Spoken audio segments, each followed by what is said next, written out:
Մեր տարածաշրջանն ու առհասարակ աշխարհը շարունակում են մնալ պատերազմի դարաշրջանում,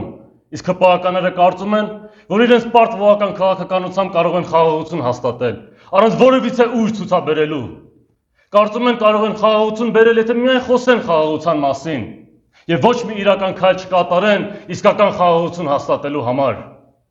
Մենք իհարկե չգիտենք, արդյոք նման մի պայմանագիր ստորագրվելու է, թե Բաքվի բռնապետը անընդհատ շարունակելու է նոր պահանջներ ներկայացնել։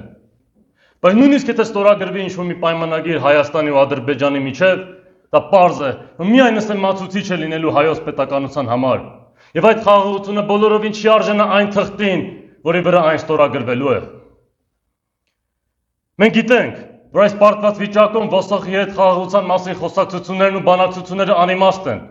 քանի որ մենք պատմությունից դասեր քաղելով հասկացել ենք, որ մեր թշնամիները միայն ուժի լեզուն են հասկանում։ Եվ մենք հայերս հնուց ի վեր լինելով էությամբ ռազմական ազգ, շատ լավ են կարող այդ լեզուն խոսել, եթե մենք իհարկե վերականգնենք մեր պայքարելու կամքը եւ մեր մեջ մարտական ոգի նորից արթնացնենք։